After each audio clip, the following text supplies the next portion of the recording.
Nu, o šiandieną šioje diskusijoje dalyvauja tikrai solidi kompanija, todėl aš kviečiu jūs plojimais juos pasitikti scenoje. Ir pirmiausiai tai yra Vilniaus miesto apylinkės teismo teisėja Inga Štopienė. Kviečiu patogiai įsitaisyti. Taip pat tai yra pretendentų į teisėjus atrankos komisijos narys, psichologas Andrius Kaluginas. Šiandieną turime ir žiniasklaidos atstovą 15 min LT vyriausiasis redaktorius Vaidotas Beniušis.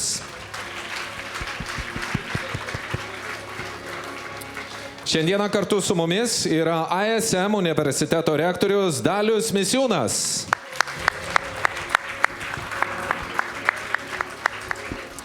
Ir kviečiu scenoje sutikti Mykolo Riomerio universiteto teisės mokyklos profesorę daktarę Salviją Mulevičienę. Taigi, kaip ir sakiau, solidi kompanija šiandieną mūsų diskusijoje, kada mes diskutuojame apie teisėjo lyderystę ir atsakomybę. Ir kaip žadėjau, pirmoji mūsų pokalbio dalis tai yra būtent teisėjas žmogus. Ir iš karto aš tikriausiai nuo gerbiamos Ingos norėčiau pradėti. Kaip jūs, būdama teisėja, sugebate rasti tą balansą gyvenime, kai žmonėmis esame visi ir tenka gyventi tarsi tarp tų dviejų pasaulių. Tai yra tarp žmonių pasaulio ir temidės pasaulio. Taip, sveiki visi. Nelabai dėkinga man čia misija teko pirmai kalbėti. Prisipažinsiu, kad labai jaudinos ir galvoju visiškai tuščia. Bet galbūt pradėsiu nuo to, kad teisėjas apskritai tai yra labai daug įpareigojimų kelianti profesija. Pasirinktas gyvenimo kelias, galėtų aš sakyčiau. Ir ne tik tai, kad visuomenė į mus žiūri ir turi didelius lūkesčius, bet mes patys savo turim didelius lūkesčius. Kita vertus, mes esame ir žmonės, kur kiekviena mūsų nesvetimos, mūsų emocijos, mūsų nuotaikos, mūsų impulsai. Mes lygiai taip pat kaip visi žmonės mylim, nekenčiam, pikdžiugaujam, kai nesiseka kažkam iš mūsų, kas tenais, ko mes nelabai mėgstam ar dar kažkas. Džiaugiamės, kai kažkam sekasi, kas mums patinka. Ir šitų emocijų fone kartais mes pasielgiam kaip žmonės. Tai va tas dalykas, tą balansą atrasti, žinoti, kad tu esi teisėjas ir suvaldyti savo emociją, suvaldyti savo impulsyvų elgesį, kartais būna labai sunku. Bet, tarkim, kasdienėje veikloje, bendraudami su žmonėm, irgi turime, nėra taip paprasta, negalim sau leisti visko, bet jeigu mes suklystam, mes turim žinoti, kad turim atleisti savo kaip žmogui. Tai tokia mano įžanga, o toliau galbūt galima bus diskutuoti ir giliau. Ačiū. Tai čia tada reikėtų ir profesorės paklausti. Profesorė, ar jūs rengiate būsimuosius teisininkus štai tokiam nelengvam gyvenimui, kada tikrai atsiranda tas dualumas ir kažkaip reikia rasti tą balansą? Reikia įjungti mygtukas į viršų. Ne, jis buvo įjungtas, profesorės mikrofonas neveikia, tai prašom jį įgarsinti. Gerai, tai aš savo paskolinsiu, mano brangesnis, man atrodo. Mes taip žiūrime, dvejopai šį reikalą, žinoma, rengiame, darome simulacijas, modeliuojam teismo procesą su studentais, tačiau iš kitos pusės stengiamės neišgąsdinti. Nes jeigu mes iš tikrųjų labai daug akcento dėsime į tą sudėtingumą teisėjo darbo, į tai, kaip sunku yra priimti sprendimą. Ne tai, kad parengti, tarkim, projektą kažkokią ar panašiai, bet patį sprendimą, kuris lemia žmonių gyvenimus, galime ir atbaidyti jaunus žmonės nuo šios profesijos. Tai stengiamės iš tikrųjų patraukliai tai parodyti prasmę, didžiulę prasmę teisėjo darbo, papasakoti žinoma ir apie ribojimus, kad tu turi nusiteikti, kad ne viską, ką paprastas žmogus gali daryti, tu galėsi daryti, dirbdamas teisėjo darbą, bet kartu ir iš tikrųjų neišgąsdinti tais labai dideliais įsipareigojimais ir kompetencijomis. Tai toks pradžiai. Tai čia tokia kaip lengva apgavystė.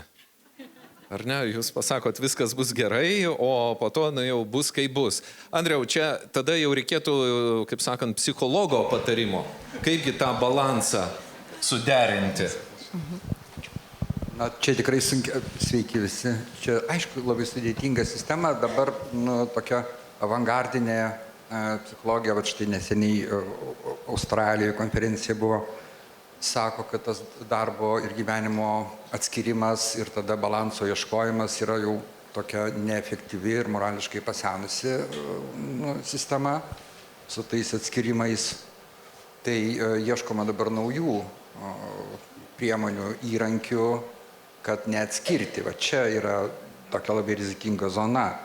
O žinot, bet kol kas vyksta tik, bet čia rugpjūčio mėnesį tik vyksta dabar diskusijos, ar reikia atskirti ar ne. Tai dabar linkstama, kad nereikia.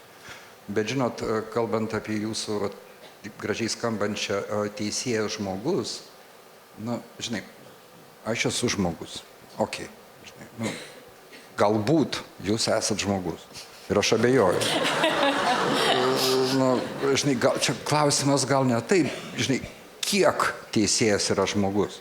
Matot, iš jo laukiama yra teismo salėje, iš jo laukiama, tikrai nežmogiškumo. O man taip susidaro įspūdis, kad tai yra ne žmogus, o toks, žinai, sprendimų priėmimo mašina. Nuolat kažkokie sprendimai, žmogus neleidžia savo. Kas yra žmogus? Vat aš, pavyzdžiui, aš turiu 100% teisę suklysti. Vat žmogus. Aš galiu klysti ir man už tai nieko nebus. O teisėjai negalima? O teisėjai, matai, kaip ir negalima. Vakarų problema. Tai kuris gali klysti? Namuose gali? Ne. Darbe? To labiau ne. Ir tada gaunasi toks mašininis mąstymas, žinai. Tai vat klausimas, kiek teisėjas gali būti žmogumi? Kiek jis gali leisti savo būti žmogumi? Kiek jis gali leisti savo verkti? Kiek jis gali savo, leisti, trankyti kelmą kokį nors? Žinai, negali. Arba labai pasislėpęs. Va tas klausimas mane neramina. Jaučiu auditorijos reakciją. Per atranką ateina žmonės, protingi, intelektas high levelio, viskas yra tvarkoje. O jūs duodat kelmą ir liepėt spardyti? Taip, aš bandau provokuoti, aš sakau, žiūrėk, tu išeik iš savo to, supranti, freimo, iš tų rėmų, žinai, pajuokaujam, pasišnekam, paprovokuojam, kas dalyvavo atrankoje, žino mano stilių, aš prašau, sakau, visi žmonės geri, sakau, pasakyk komplimentą kokį nors.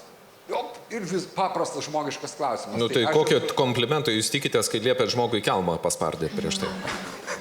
Supranti, bet tas leidimas savo būti žmogumi, aš sakau, išeik, viskas tvarkoja, tavo intelektų niekas neabejoja, profesinės kompetencijos aukščiausios, kokios tik įmanoma, žinai, bet mano klausimas, bet kiek tu gali leisti savo būti žmogumi, žinai? Sėdi komisijos atrankos narė, moteris, gražiai, viskas, pasakyk komplimentą, kokį nors, tu fainas vyras. Pala, nesijaudink, viskas, grubiai tariant, aš sakau, leisk savo būti žmogumi. Bet, tai klausimas, kiek teisėjas gali leisti savo būti. Atsakymas, pirminio lygio atsakymas toksai populiarus, visi mes žmonės. Ok, tu gali būti žmogumi. Bet tada kur? Teismo salėje? Ne. Namuose. Vaidotai, bet iš tikrųjų ir žiniasklaida teisėja mato, kaip ir Andrius kalba apie tai, kad mašina, kuri priima sprendimus, ar nėra taip, kad žiniasklaida dar padaro papildomą tą spaudimą teisėją? Tai neabejotinai toks mūsų darbas. Ne, bet mūsų darbas aš žinau, ir aš žinau, kaip yra žiniasklaidoje sakoma, nėra to blogo, kas neišeitų į eterį. Taip. Tai iš kitos pusės galima pažiūrėti, aišku, kad man yra visiškai suprantama, kodėl dideliai daliai teisėjų atrodo kaip papildoma ir kartais nereikalinga įtampa papildomai aiškinti teismo sprendimą po to, kai aš jį priėmiau ir paskelbiau Respublikos vardu. Ne? Teisingumo vykdymas dalies teisėjų požiūriu ir baigėsi ties tuo, kad aš priėmiau teismo sprendimą. Bet turbūt, aš tik galiu iš tos komunikacijos pusės ir praktiniais pavyzdžiais paaiškinti, kad šiuolaikiniai komunikacijai yra vienintelė taisyklė, jeigu yra susidomėjimas tema, jeigu nekalbi tu, tai kalbės už tave. Ir kas tada įvyksta? Teismo proceso metu labai dažnai atsiranda norinčių kalbėti suinteresuotų pusių. Ar ne? Yra kelios pusės ir ypač nepatenkinta pusė, jinai visą laiką belsis į mūsų mikrofonus.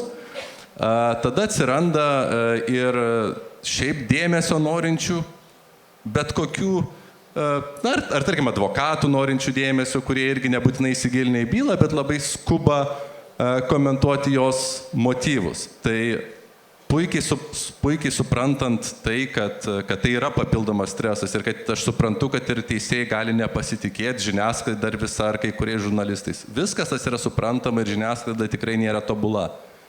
Bet jeigu jūs žinosite, kad nebus taip, kad jums priėmus sprendimą tiesiog visi nutils ir eis jo skaityti, nes reikia čia ir dabar komentarų, tai tada, išgirsite turbūt apie tą sprendimą tai, ko ten tikrai nėra. Ir aš tikrai matau teigiamų poslinkių, tarp kitko ir skaičiau ataskaitas prieš tą renginį, vyksta mokymai teisėjams. Tas labai svarbu, negalima tikrai įmesti teisėjo į upę ir eiti prašyti komentuoti, nes tai yra sunkus darbas. Bet pasiruošus kelias esminės tezes, išmokus kelis svarbiausius principus, manau, pasitikėjimas teismais, teisėjų kaip moralinių autoritetų tikrai stiprėja. Vat matau poną Valantiną, yra iš tų žmonių, kuris komentuoja teismų sprendimus. Pats kažkada net radijui buvau ir pataisė mane ten, kur suklydau. Ir tikrai bus tų dalykų, kuriuos reikės pataisyti. Suprantu, kad nėra lengva, bet tai yra labai svarbi darbo dalis. Ir vis tiek iš mano perspektyvos tai yra teisingumo vykdymo dalis paaiškinti priimtą sprendimą. Daliau, tai ką jūs girdėjote, ar ne, kaip yra sunku surasti tą balansą tarp žmonių pasaulio ir tarp to teisingumo pasaulio. Ir kai žiniasklaida spaudžia, atrankos komisijos narys liepia kelmą paspardyti ir taip toliau. Tai, ta prasme, kaip jums, kaip akademinės bendruomenės atstovui, atrodo, kiek nelengvas teisėjų gyvenimas? Ir čia jau labiau toks požiūris iš šono. Tai jeigu trumpai, tikrai nėra jisai lengvas, bet daug tų dilemų, kurias aptariam, galima pritaikyti visiems vadovams, visiems lyderiams.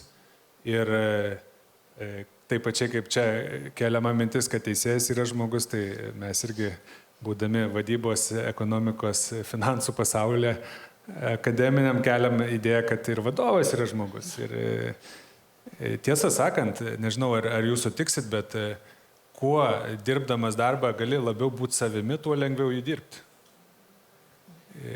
O kartais lūkestis arba stereotipas, gal net sakyčiau labiau, yra atskirti tas personas. Ne? Viena persona yra aš kaip žmogus, o kita persona aš kaip vadovas. Ir tada ta vadovo persona, jeigu teisėjų atveju tai sprendimų mašina, kaip kažkas čia pasakėt, ar ne, tai vadovo atveju dažnai būna super žmonių sindromas, ar ne, žmonės, kurie nei miega, nei valgo, turi ypatingai daug energijos, nedaro klaidų, visur suspėja, beje, antie geri vadovai, kad net ir puikūs tėvai, kas visiškai yra, oksimoronas, ar ne, galima sakyti, pagal apibrėžimą. Ir tada pabėgus, reikia šokinėti iš vienos personos į kitą, ar ne, persijunginėti kažkaip. Bet iš tiesų, kuo arčiau tie dalykai bus, ir tai galima tik vienu būdu pasiekti, kada tu maksimaliai esi savim ir esi sąmoningas. Ne? Viena iš esminių vadovo lyderio, jeigu taip lyderis tema buvo, ne, lyderio, viena iš esminių savybių yra emocinis intelektas, kuris yra dvipusis. Ir pirmas prioritetas yra savęs pažinimas, gebėjimas gyventi su savim ir suprasti save. Antras yra, aišku, kitų žmonių pažinimas ir gebėjimas turėti empatijos, bet visų pirma tai yra apie supratimą. Ar aš suprantu? Ta įgyvendinus, kiti dalykai jau tampa lengvesni. Ne? Tai čia kelionė yra iš tikrųjų tarptų arba į tą susiliejimą, ne to, kuo aš esu kaip žmogus ir tuo, kuo aš esu kaip pareigybė savo rolę profesiniam pasauliu. Daliaus įdomios mintis, matau, kad Andrius kraipo galvą, bet gal iš tikrųjų mes, susikūrėme tokius tarsi ir bereikalingus stereotipus. Aš prisimenu savo studijų laikus ir atsimenu vieną tokį studentišką pokalbį, kai viena grupiokė sako, na, šitą dėstytoją žiūrėjau kaip į Dievą. Ir apie tai, ką Dalius kalbėjo, kad va, tas profesorius, jis buvo tas Dievas, kuris, iš tikrųjų viską gali padaryti, bet aš jį vieną dieną pamačiau valgykloje valgantį bandelę. Ir labai krito to profesoriaus autoritetas mano akise. Andriau, tai čia gal visuomenės, kitų žmonių, jeigu kalbam apie žmonės, tie susidaromi stereotipai ir priveda iki to, kad teisėjų gyvenimas yra toks nelengvas. Teisėjų gyvenimas nelengvas gal dėl kitų priežasčių. Čia matot, ką jūs sakote, psichologijoje 100 metų žinomas idealizavimo fenomenas, kada mes kažką idealizuojame ir tada tas žmogus krenta nuo piedestalo. Tie kognityviniai disonansai iš čia atsiranda, kada jeigu aš jį idealizuoju, tai yra vieni lūkesčiai, tada žinau, kad jis, pavyzdžiui, ten lankosi tualete kartą per mėnesį, tai krenta idealizavimas, tada, žinai, yra griūtis vertybinė ir tada žmogus patenka į tuos spastus, sako, kuogi aš tada galiu pasitikėti, jeigu net jis ir tas šlapinasi.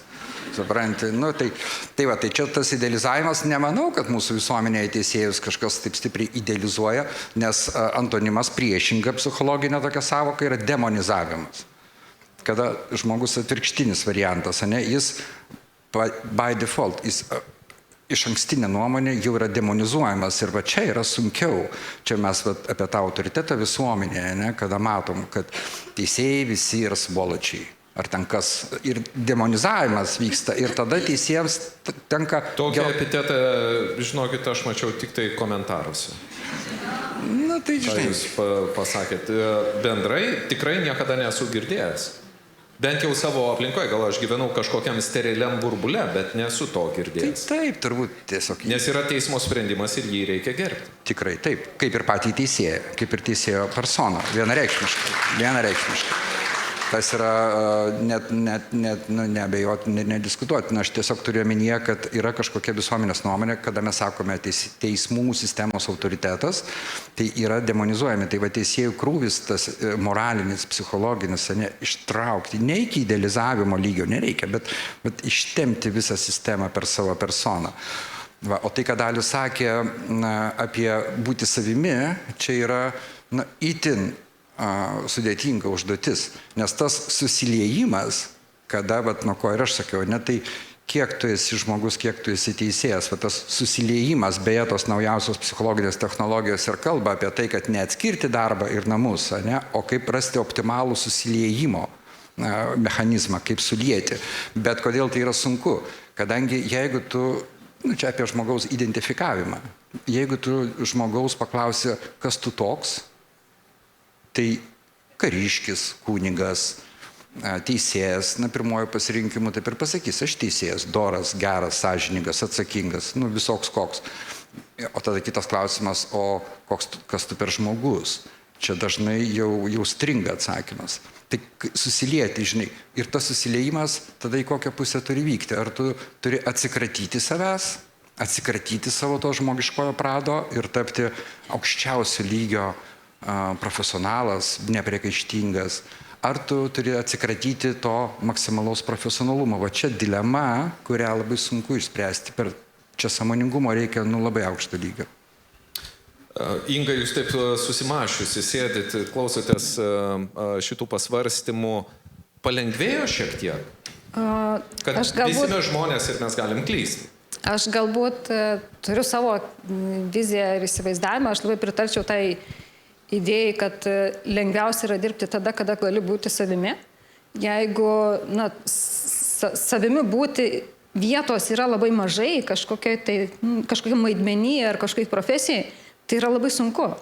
Ir tiesiog ar verta tada deginti savo energiją, emocinės tos išteklius deginti ir stengtis įtilpti į tą rėmą, kuris tau visiškai netinka.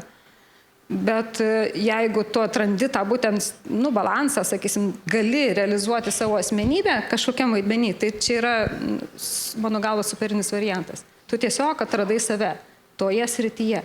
Tai šitam aš pritarčiau ir mano galva, tas buvimas žmogumi ir buvimas teisėjų viename, bandymas derintis, neprieštarauja vienas kitam.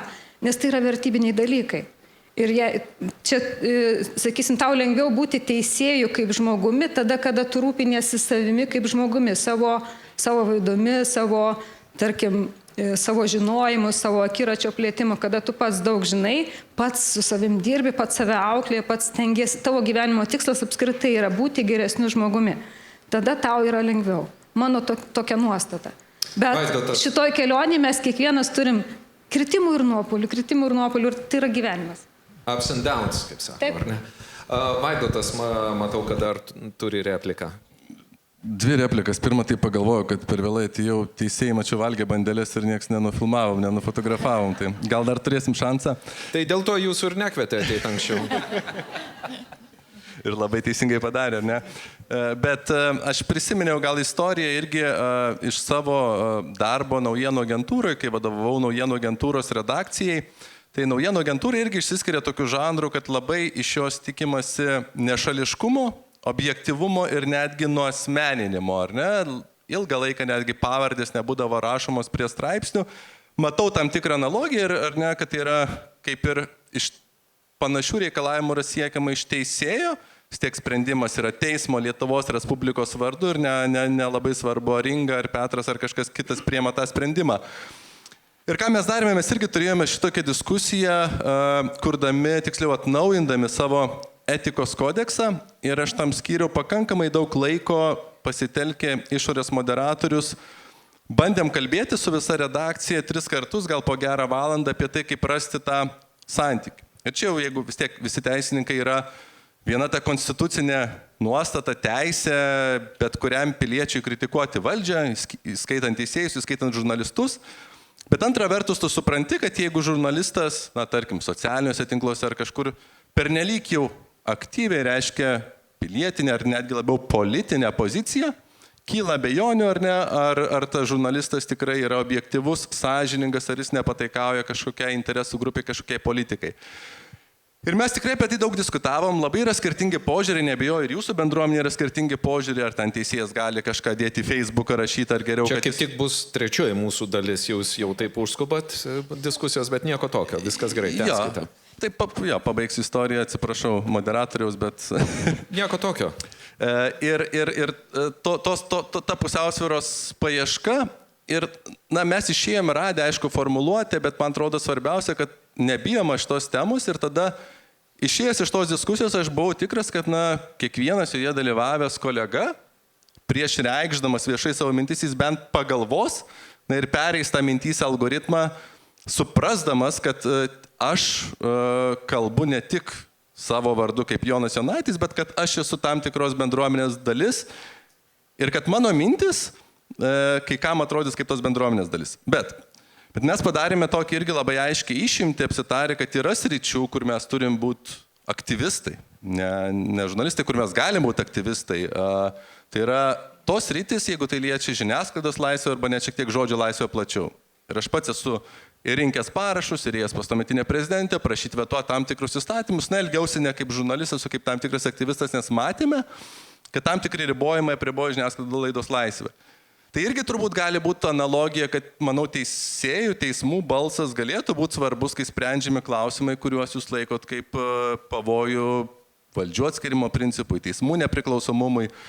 Kalbėti apie tai, kodėl vienintelė įstaiga Lietuvoje yra LRT, kuri gauna fiksuotą finansavimą, teismams reikia eiti ir prašyti biudžeto, ar tikrai teismų nepriklausomumas yra mažiau svarbus. Kalbėti apie tai, kas vyksta su teismų sekretoriais ar teismų padėjėjais, tai čia turbūt niekas, čia netgi yra skatintina, nes jūs tam tikros bendruomenės dalis, bet ta pirma dalis, tai manau, ta diskusija yra sveika ir jeigu tema lyderystė, tai tai yra tokia švelnioji lyderystė, tikrai yra įstatymai ir teisėjas yra labai nepriklausomas savo veikloje, bet pokalbis apie tai, manau, yra labai, labai geras ir bent mums jisai buvo labai sveikas.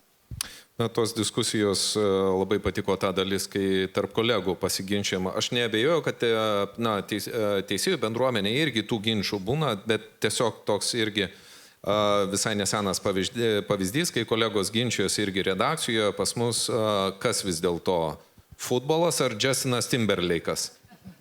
Baigėsi beveik muštynėm. kai kurie kolegos iki šiol nesisveikina. Tai kartais būna ir tokių ginčių. Bet dabar pereikime prie dar sunkesnės dalies, kadangi jau įsiaiškinom, kaip teisėjas galbūt kažkiek galėtų derinti savo asmeninį gyvenimą ir savo profesinę veiklą. Bet mums reikia lyderių visur. Ir štai čia mes atkeliavom iki tos lyderystės dalies, todėl aš auditorijos dabar noriu paklausti, ar galėtumėt bent po vieną savybę lyderio, va taip greitai pasakyti, kas šauna į mintį, kas nors iš pirmų eilių. Drąsa, patirtis, atsakomybė, teisingumas, išmintingumas, tolerancija, įsiklausimas, toliaregystė, objektyvumas, praktiškai robotas, sako, turi būti. Aš laukiau to momento, kada atkeliausim profesorė. Girdėjot, kiek savybių lyderio išvardijo? Ir vis tiek atėjom iki roboto. Tai jūsų nuomonė, ką dar čia reikėtų pridėti ar atimti iš to, kas pasakyta, tam, kad lyderis netaptų robotu? Čia turbūt apie įvairias lyderystės kompetencijas daug yra kalbėta ir jūs labai daugelį gerai paminėjote. Aš galbūt vieną papildomą tokią norėčiau išskirti, kuri yra labai svarbi. Tai yra angliškas terminas, tai būtų ta agility tokia, mes taip lietuviškai net neverčiam. Lankstumas, vikrumas, lankstumas, bet ne apie stuburo lankstumą eina kalba, ne apie roboto tą tokį lankstumą, bet apie tą tikrai intelektinį lankstumą ir konteksto suvokimą. Žmonės turi įvairius lyderystės stilius, jos gali kombinuoti ir reikėtų jungti priklausomai nuo konteksto. Tai va ta savybė pastebėti, aktyviai gilintis, kokioj socialinėje aplinkoje mes gyvenam, kokie vyksta pokyčiai ir pagal tai adaptuoti savo atsaką, savo lyderystės gebėjimus yra labai svarbi savybė. Va tas toks lankstumas ir nepasakymas, kad aš visada buvau, tarkim, autoritarinis lyderis, aš toks esu ir toliau tokiu būsiu, nes man pasiteisino. Reikia stebėti, kaip kinta kontekstas. Ir kitas dalykas yra matyti labai svarbu atriboti lyderystę teismo posėdžių salėje ir lyderystę už teismo ribų. Nes tai, kas veikia teismo posėdžių salėje, tai yra specifinis galbūt lyderystės stilius. Jis pasižymi ir tuo, kad teisėjas teismo posėdžių salėje turi kaip ir tą galutinį žodį. Jis pasako, kokia yra tvarka. Jis gali nutraukti žmogus. Realiai pasako ir teisėjas tada, apie ką mes turime diskutuoti teismo posėdžių salėje, ribas nustato. Ir to reikia, nes mes turim turėti iš tikrųjų lyderystę labai aiškiai teismo posėdžių salėje, kad būtų efektyvumas. Tačiau ką mes matom, jeigu žmogus išeina už teismo posėdžių salės, ir čia gali būti kelios sritis, tarkim, į darbo grupę nueina, kur bus kalba apie baudžiamo proceso kodekso, tarkim, pokyčius. Ir ten yra Teisingumo ministerijos atstovai, Seimo nariai, teisėjai. Ir tada ta tokia autoritarinė labiau lyderystė, jinai visiškai neveiksminga yra. Nes tu nebegali pasakyti, kad jūs manęs klausykit, mano žodis paskutinis, aš nustatau taisyklės. Tau reikia įtikinti, reikia parodyti bendruomenės požiūrį. Tai yra visiškai kitos lyderystės savybės tampa svarbios, labiau tas tarnaujančioji lyderystė tada ateina mums į galvą. Tai va tas supratimas, kad nėra vieno stiliaus, kuris labai labai tinka, bet pagal kontekstą jį reikia derinti tam, kad tikrai būtų nauda visuomeniai. Viena turbūt tas svarbiausių tokio kiekvieno teisėjo lyderio savybių, ne apie vadovus kalbant. Gerbiama Inga, tai ką sakė profesorė, kaip jums tai pavyksta savo darbe padaryti, kada reikia tos lyderystės tiek darbo aplinkoje, tiek tai pačiai visuomenei? Tai teismo salėje tai procesas nustato proceso įstatymai ir jau negali sau leisti ten labai daug improvizuoti. Kažkiek yra improvizacijos, kažkiek to buvimo žmogumi ten irgi yra. Tarkim, užmesgant pokalbį su proceso dalyviu, užmesgant tą kontaktą, užmesgant, kad darbas būtų produktyvus, tai tu turi parodyti tas žmogiškas savybės, tu turi būti tokiu pačiu kaip jisai. Bet išėjęs iš salės, tai taip, tu tiesiog aš esu žmogus.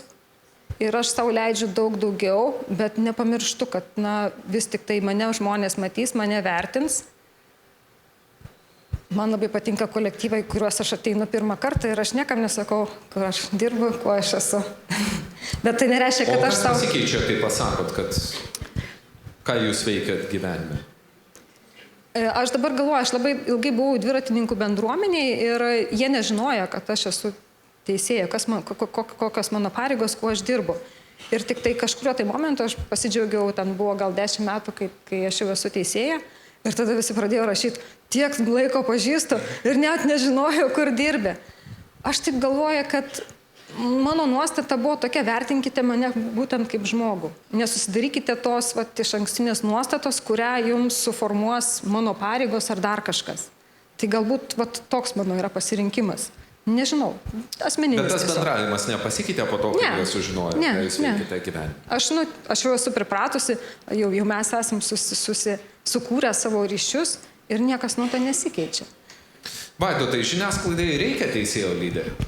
Tai lyderio ir autoriteto to pačiu, ne veltui teisėjai turi mantijas, tai žinot, yra tam tikras nužmoginimas, turbūt tas mantijos uždėjimas, tai yra tokio moralinio autoriteto sukūrimas, kad tai yra neįprastas individas ir be abejo, aš manau, iš čia ir kyla tas įvaizdis teisėjo, kad tai mes jį matome dažnai oficialioje aplinkoje su mantija šalia vėliavos ir kai matome paskui su dviračio apranga, turbūt žmogaus galvoj tas ir atsitinka.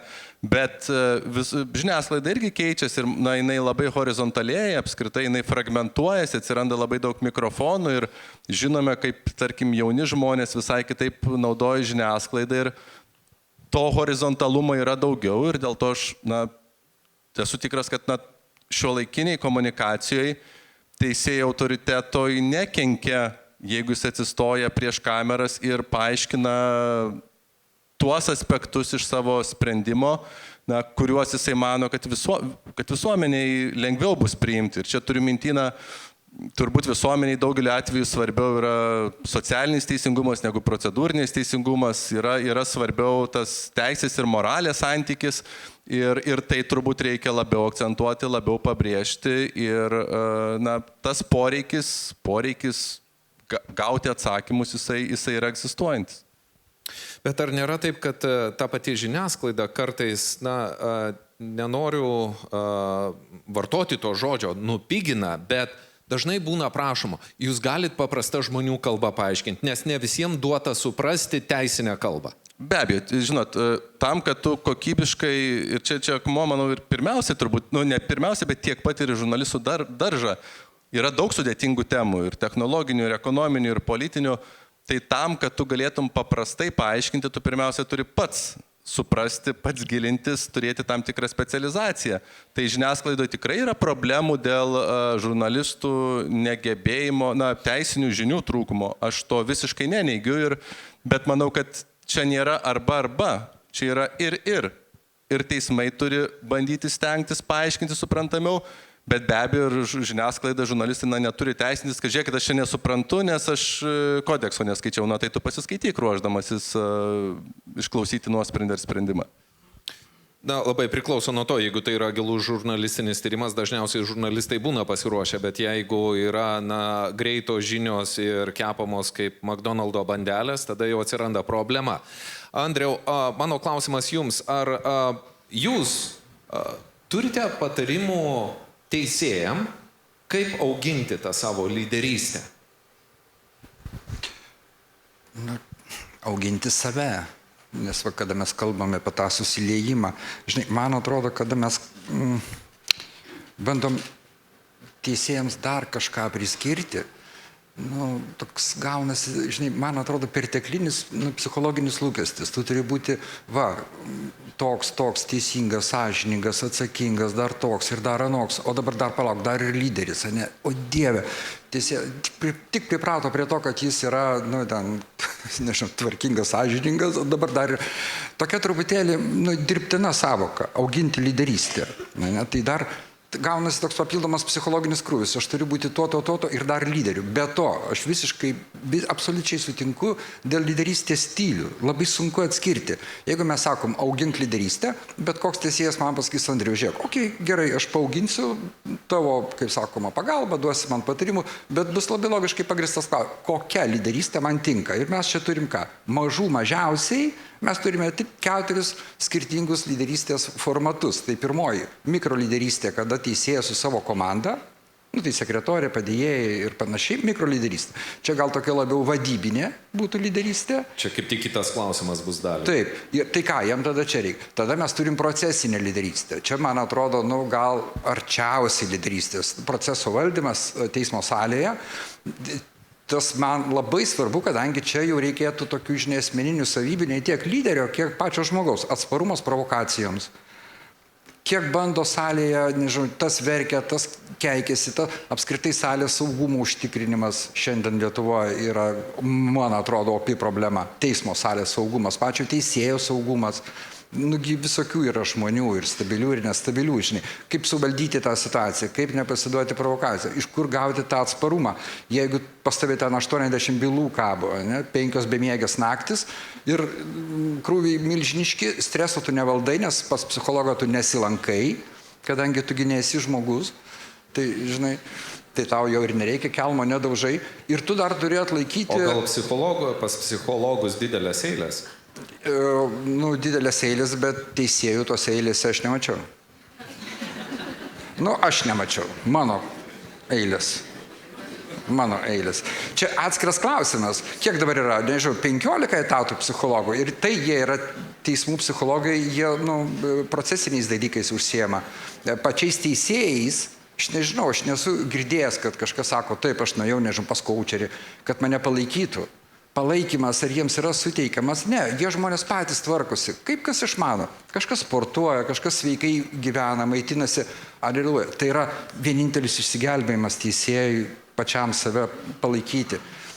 Ir tai lyderystė procesinė, savybės. Kiek tu atsparus provokacijom, nestabiliems, jokio policininko nėra teismo salėje ir panašiai. Tada eina lyderystė jau administracinė, teismo pirmininkai, pirmininkų pavaduotojai. Tai tu jau turi būti didelio kolektyvo lyderis. Ir tai visai kitas dalykas nei yra tas mikro lyderystės ir visai skiriasi nuo procesinės lyderystės. Tai čia dar atskirai reikia auginti įgūdžius. Ir tai visiškai kita struktūra, jau didelių kolektyvų. Teismo pirmininkai, ar jie yra geri lyderiai? Gal. O tada dar aukščiausias lygmuo, kada tu jautiesi teismų sistemos atstovas, ir tada tu turi neišvengiamai būti moralinis lyderis visai tautai. Jau čia moralinė lyderystė.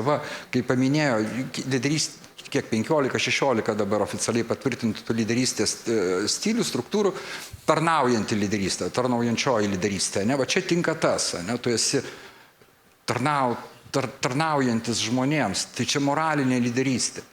Ir tada gaunasi tokie pertekliniai, jų labai daug lūkesčiai, tu turi būti lyderis nuo mikro iki makro, bet koks konkrečiai, kaip vargšų teisėjai, ir taip visi iš jo laukia kažkokių ten, virtuoziškų sprendimų, jam dar čia kalbą paprastinti, irgi sunku, kaip jis tą kalbą supaprastins. Aš taip klausau tokią labai motyvuojantį kalbą apie lyderystę. Ta prasme, skamba taip, kad tiesiog neįmanoma, bet žinot, aš esu optimistas. Aš galėčiau suprimityvinti atsakymą ir pasakyti, kad taip, viskas labai svarbu, eikit gerbimieji į mokymus, ten išmoksite būti lyderiais ir viskas bus ok. Mokymuose bus galima. Bet aš nenorėjau taip primityvinti to klausimo, suprantu. Taip jūs giliai pakapstėt, bet žinot, aš esu optimistas ir sakau, nieko nėra neįmanoma, tik neįmanoma užtrunka biški ilgiau. Šiek tiek. Ir dabar, Daliau, matau, kad jūs irgi norit pakalbėti apie, nuo kurio lygio, nuo mikro pradėsit? Atstatykim pasitikėjimą savim ir lyderystę. Pirmiausia, tai iš tikrųjų, jeigu per daug sudėtinga tampa, tai reikia kažkaip dalim ir žiūrėti kiekvieną dalį. Ir aš taip pats esu už tai, kad aiškumo maksimaliai pasiekti, ne tiek užkomplikuoti dalykus. Tai Tai pirmas dalykas, ką jau išgirdom, bet verta pasakyti kitai žodžiais tiesiai šviesiai, tai lyderystė, čia ne apie lyderį, o apie lyderystę. Čia nėra statusas, čia yra procesas.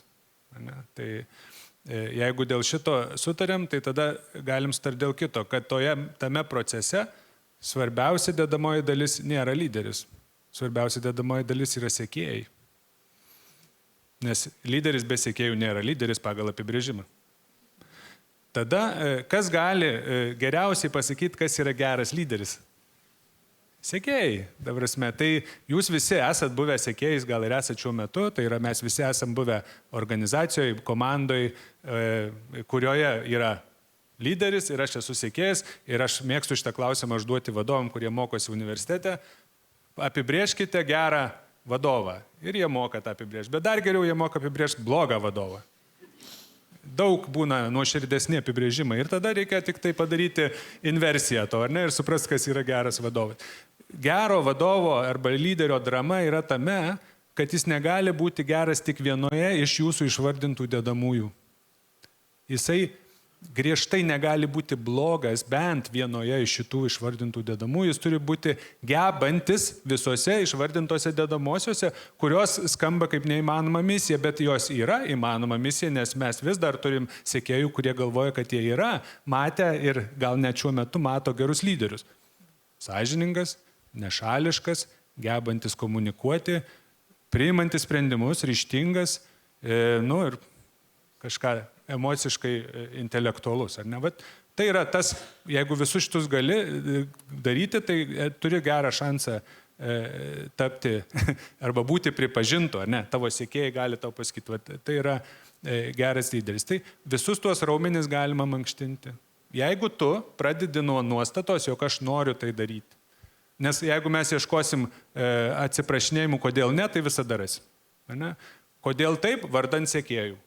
Nes aš siekiu kažkokio pokyčio, aš noriu, kad kažkas būtų geriau, nes priminsiu dar irgi vadybos teoriją, lyderystė nėra senas terminas, jeigu neiti į karo reikalus, bet vadyboje tai nėra senas terminas. Pradžioj buvo vadovavimas.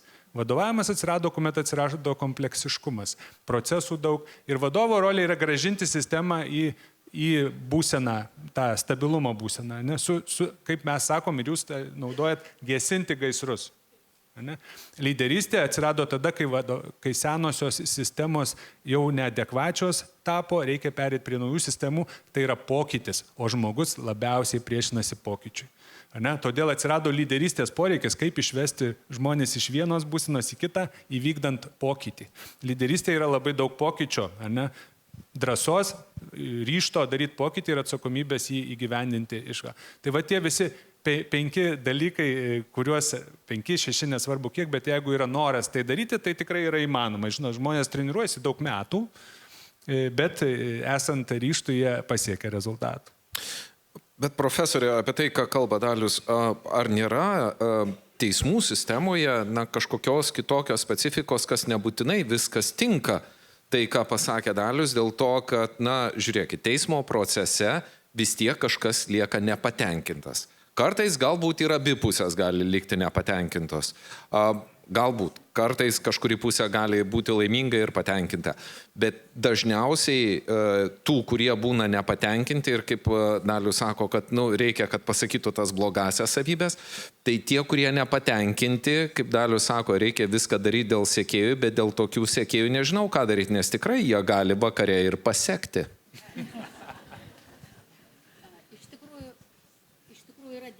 Vėl neveikia profesorės mikrofonas.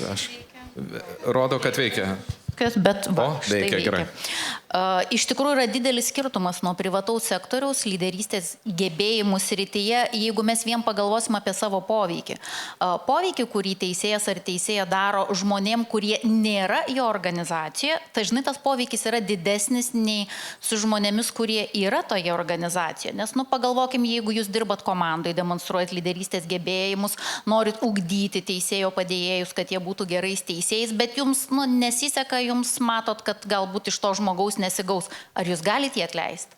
Jeigu jūs dirbat komandai su kitais teisėjais ir matot, kad prasilenkia požiūris į vertybės, į lyderystę, į tikslą, ar galite atleisti kitą teisėją? Esmė, mes neturime šitų galių, ką mes turim privačiam sektoriui, kad mes galim formuoti komandą, iškelti tikslus, burti kolektyvą. Kolektyvas jau yra, su juo reikia dirbti. Vadinasi, atsiranda kiti dalykai, atsiranda įtikinėjimas, atsiranda savo valdymas autoritetų, to, ko iš tikrųjų privačiam sektoriui galbūt daug paprastesni tie dalykai. Kitas dalykas, kalbant apie teismo posėdžių salę ir tai, ką jūs sakote, kad visada bus žmogus, kuris negavo to, ko norėjo, tai yra tikėjos kažko kito. Moksliniai tyrimai šioje srityje tikrai rodo procedūrinio teisingumo svarbu.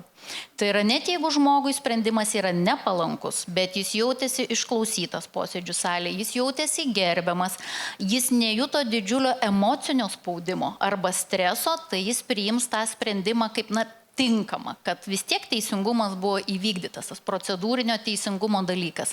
Bet jeigu jis patyrė didžiulį emocinį stresą, jeigu situacija net ir teigiamas sprendimas, bet jis jautės žeminamas, teismas jo negynė galbūt nuo kaltinamųjų, kažkokių nuo replikų, jis jautės nepatogiai, tai jo požiūris į teisingumą ir akivaizdžiai lyderystė bus visai kitoks.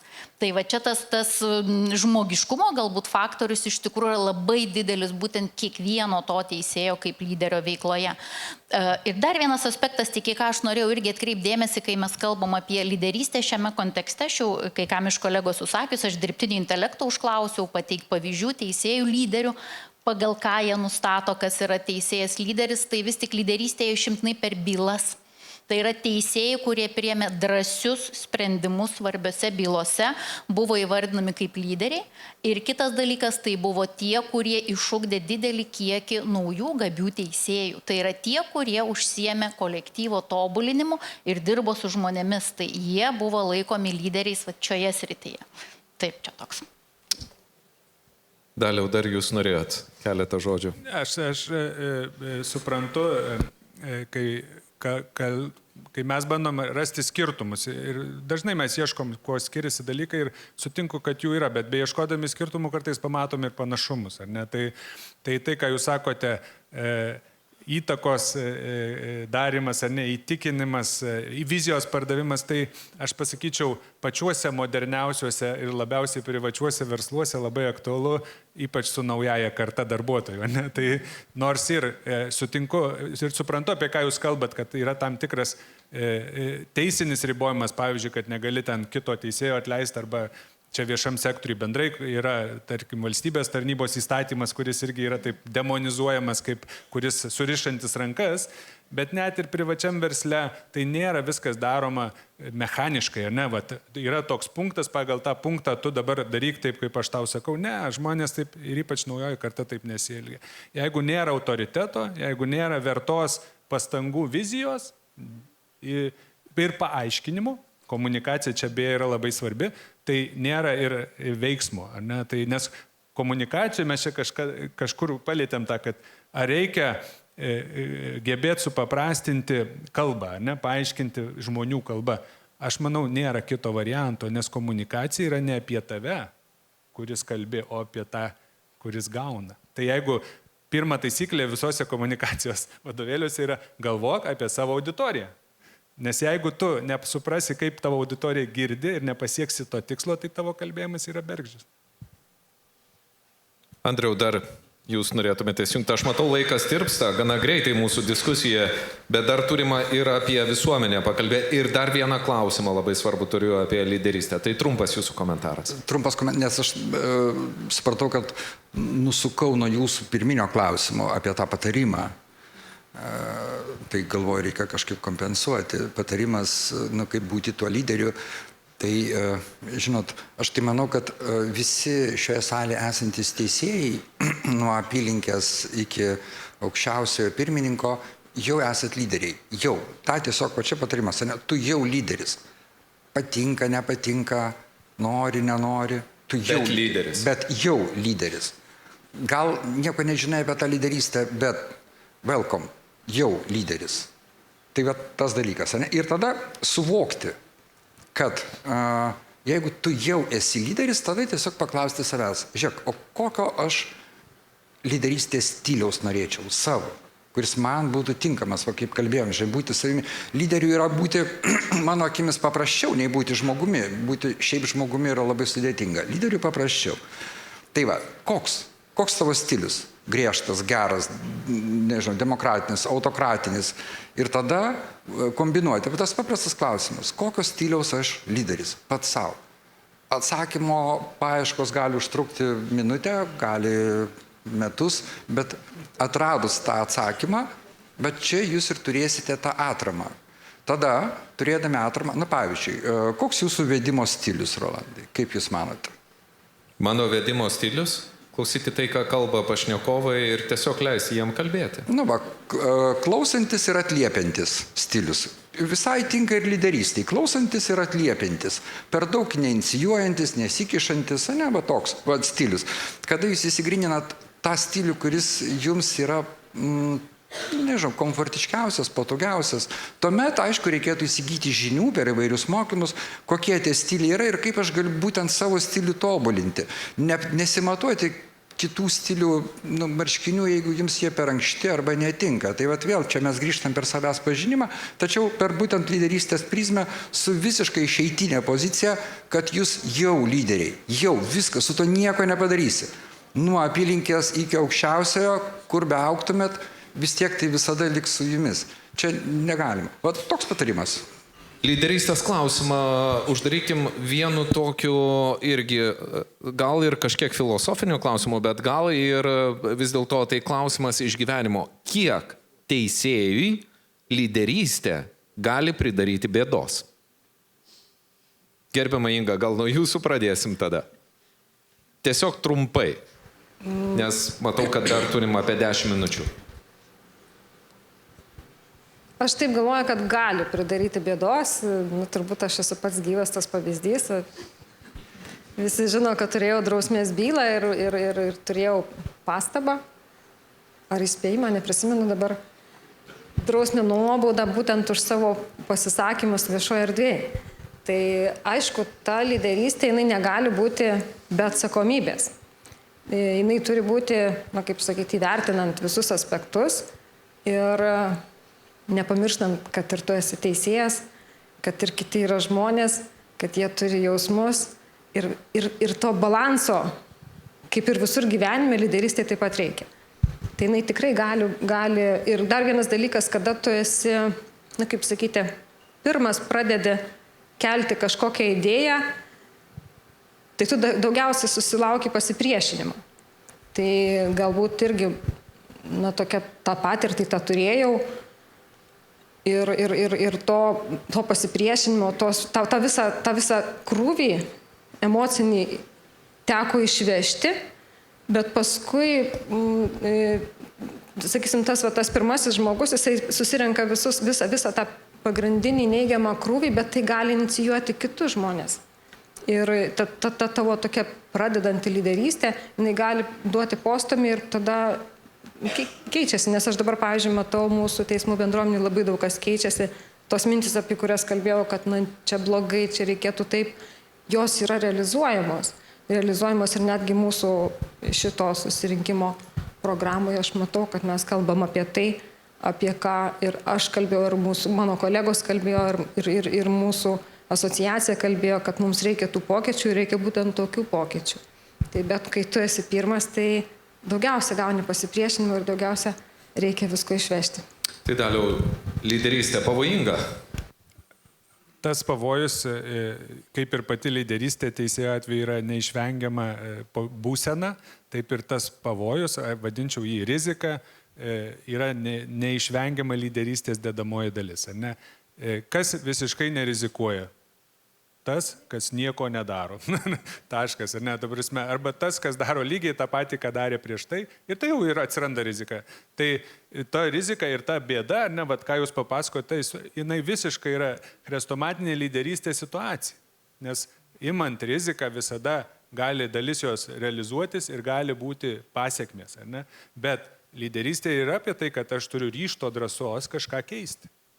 Tai Andriau, norint būti lyderiu, reikia turėti ir šalmą. reikia turėti tanką. Žinot, jeigu atsakant į jūsų klausimą, ar gali lyderystė, žinai, su lyderystė viskas paprasta, kaip ir su viskuo. Perteklinė lyderystė iš tikrųjų kels stresus. Jeigu tu vaidinsi tą katiną, kuris ten, žinai, bandysi tapti kažkokiu super genijum arba ten super žmogumi, kuris valdo procesus, bet jeigu tau tai nėra duota, tai žinoma, tada pulsi į perfekcionizmą, tada perdegimas, tada nusivylimas ir panašiai. Tai todėl, kaip ir minėjau, būnant, visi čia yra lyderiai, tiesiog nereikia perspausti.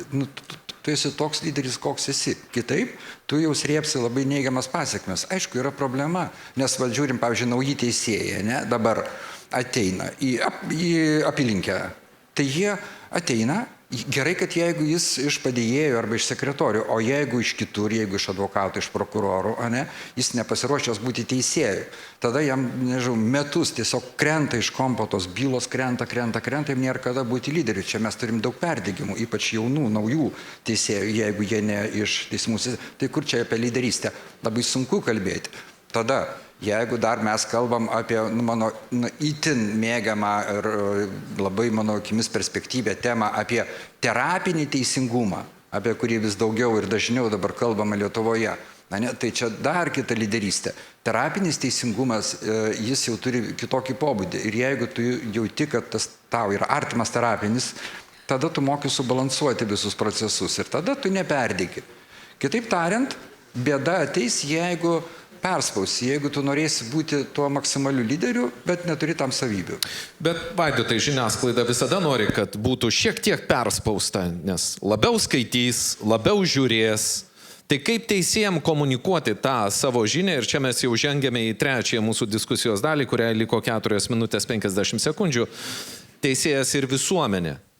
Kodėl šiek tiek perspaudžia, ne šiek tiek dažniausiai tokia realybė, bet kaip teisėjams komunikuoti, aš kelis dalykus gal pasakysiu. Aš šiaip turiu labai gerą nuomonę apie teisėjų bendruomenę ir galvoju, kodėl.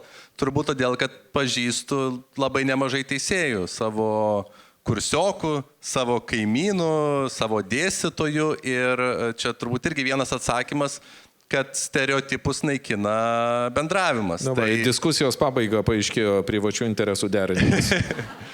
Tai kai tu pažįsti, tu dažnai pakeiti nuomonę ir griauni tos stereotipus. Tai čia vėlgi atsakymas, dar vienas paaiškinimas, kodėl teisėjai, kai aiškintų daugiau, pristatytų savo pozicijas, manau, tas pasitikėjimas ir augtų. O kaip pristatyti, irgi bent kalbėjau su vienu iš teisėjų apie mokymus. Sakė, buvo tokių gal ir pastebėjimų, kad ten vos ne patys ieškokit razinų teismo sprendimuose ar dar kažką. Aš manau, ne. Nereikia kurti antraščių žiniasklaidą, bet reikia išsigryninti svarbiausią mintį, ją pasakyti aiškiai vietų ir laiku. Ir tik sugrįšiu, ką sakiau pačio įžangoje, nes jeigu nepasakysite jūs, pasakys už jūs. Ir pasakys nebūtinai teisingai. Tai linkiu kuo daugiau bendrauti ir tuo nuomonė tik tai geresnės, šauni bendruomenė. Ir paskutinis klausimas, kalbant apie teisėjus ir visuomenę, toks tikrai vertas tokio didesnio, galbūt platesnės netgi diskusijos, bet gal ateičiai tai galėtų būti. Pastaruoju metu, dabartiniu metu, atrodo, kad visuomenė tampa vis labiau susiskaldžiusi. Ir čia kalbu ne tik apie Lietuvą, tai tikrai galima kalbėti apie demokratinį vakarų pasaulį, kur mes matome iš tikrųjų įvairiausių įsišokimų. Ir kalbant apie tą pačią Lietuvą, mes matome, kai nėra teismų sprendimai gerbiami, kurie kartais baigėsi net ir tikrai tragiškais įvykiais, kuriuos neseniai turėjom Vilniuje. Ir taip pat atsiranda ir tie patys socialiniai tinklai, kuriuose visi turi savo nuomonę, ten visi yra ekspertai, nuo krepšinio ekspertų turbūt iki galėtų paaiškinti, kaip dirbti ir aukščiausiajam teismui. Ir ta tokia visuomenės polarizacija, tas toksai susiskaldimas, prie ko jis gali mus atvesti ir ar ta pati visuomenė netapo pavojingesnė ir ar teisėjų darbas irgi netapo pavojingesnis, ypatingai, na štai tokiu dabartiniu neramiu metu, kai galima kalbėti apie daug įtampų, pradedant geopolitinę ir baigiant mūsų šalies vidaus reikalais. Gerbiama Inga, jum tokia mintis, sudėtingas klausimas. Toks lengvesnis. Aš tai ne tam kontekste visuomenės susiskaldimo, bet apskritai dėl teisėjo saugumo. Teismo salėje esantis teisėjas jis nėra saugus. Ir pavyzdžiui, šiais metais vasario mėnesį mano byloj mane apmėtė mano kaltinamieji. Dėl to po to pradėtas ikiteisminis tyrimas, dabar jau byla atiduota ir į teismą su kaltinamuoju aktu.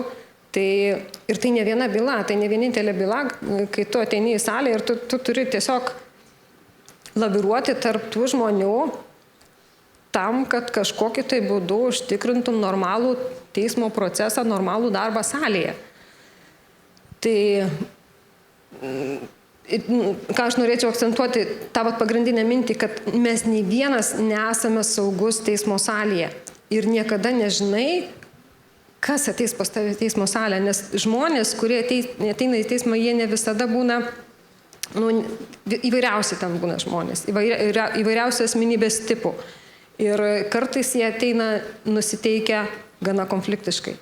Tai tas, aišku, galima kelti reikalavimus teisėjų, kad jis sugebėtų suvaldyti tos konfliktus, bet kartais tiesiog, pavyzdžiui, mano įsitikinimu, mano toj byloje aš ten nieko negalėjau padaryti, nes man atrodo, kad tiesiog buvo boikotuojamas procesas. Tai šitoj vietoj aš nieko negaliu padaryti. Galiu laviruoti kaip noriu. Ir tai, kad teisėja užpuola, tai, kad teismo salėje reikia tiek daug policijos apsaugos, tai rodo, kad nėra jokio saugumo. Profesorė, tiesiog trumpas komentaras, nes mūsų diskusijos laikas jau išseko. Aš labai galbūt taip trumpai irgi tik pasakyčiau, iš tikrųjų priklausomai apie tuos visuomenės pokyčius, ką jūs pasakėte. Yra toks dalykas, kad nuostata, kad teisėjas turi visada elgtis taip, kaip dera teisėjui, yra kintanti laike. Tai yra priklausomai nuo konteksto, tas etikos standartas, teisėjo elgesio vertinimo standartas turi keistis. Jeigu mes turim neramius laikus, jeigu mes turime karo laikus, tai nėra tas pats, kas turėtumėm taikos metą. Ir atitinkamai teisėjų bendruomenė turėtų tartis dėl tų gairių, ko mes vis daugiau galbūt leidžiam teisėjam. Amerikos teisėjų asociacija 2020 metais pasitvirtino vieną iš tokį savo dokumentų, kurį pavadino Call for Action, kad teisėjai turi aktyviai dalyvauti visuomenės gyvenime.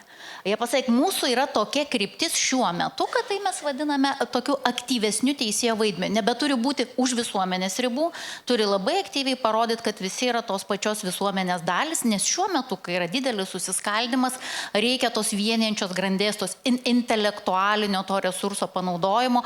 Ir jeigu mes tai Lietuvoje žinotumėm, ta diskusija tokia būtų, kad yra gerai, kad teisėjai tampa aktyvesni, daugiau komentuoja, daugiau aiškina, eina į televizijos laidas, diskutuoja apie teisinę valstybę. Tai yra šiuo momentu, šiame kontekste gerai. Kitam kontekste galbūt už 20 metų to nebereikės, bet šiai dienai reikia. Magnificencija, sugadinom nuotaiką, ar ne, su paskutiniu klausimu?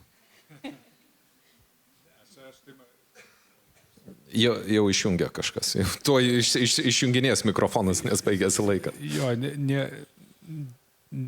įsitikinęs esu kontekste, aišku, aš negaliu specifikos gerai atspindėti teisėjų darbo, bet bendrai vadovų, organizacijų lyderių,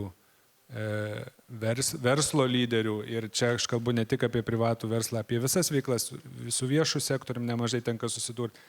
Visur viena iš vietų, kur žmonės ne visai teisingai pataupo energiją, pastangas ir prioritetą, yra komunikacija. Andriau, jūsų komentaras, užbaigiantis mūsų diskusiją. Absoliučiai pritariu. Komunikacija labai svarbu. Čia tas autoritetas, pripažinimas, bet svarbiausia, vienijantis vaidmuo. Visuomenė gali subuoti, gali skaldyti, susiskaldyti, bet turi būti žmonėms kažkokia atrama, Ir tai turėtų būti teismai su 100%, tiesiog tokia absoliučiai atraminė funkcija. Ar išeiti į žmonės, komentuoti, nebijoti, bendrauti, tas yra tiesa. Lygiai taip pat 100% pritariu dėl teismo ir teismų saugumo. Tik papildyčiau ne tik fizinio, bet ir psichologinio. Aš bandau čia Lietuvoje propaguoti šitą savoką, bet kažkaip į mane Seime žiūri psichologinis saugumas, tai yra solidarumas, tai yra antistresinės priemonės, tai yra vėl vidinė komunikacija, ne tik išorinė, tai yra savipagalbos grupės visokios, tai yra kelmo spardymas, ką tu nori, bet tas psichologinis saugumas turi būti, fizinis saugumas ir aišku komunikacija. Vaidotai, žiniasklaidoje visi reikalaujam per 10 sekundžių išsakyti pilnai mintį. Tai dabar parodykit raumenis. Tai ačiū labai už kvietimą ir gražaus savaitgalio visiems. Ačiū. Ponios ir ponai, kviečiu padėkoti Vilniaus miesto apylinkės teismo teisėjai Inga Štuopienė, pretendentų į teisėjus atrankos komisijos narys, psichologas Andrius Kaluginas, 15 min LT vyriausiasis redaktorius Vaidotas Beniušis, ASM universiteto rektorius Dalius Misiūnas ir Mykolo Riomerio universiteto teisės mokyklos profesorė daktarė Salvija Mulevičienė. Ačiū už fantastišką diskusiją.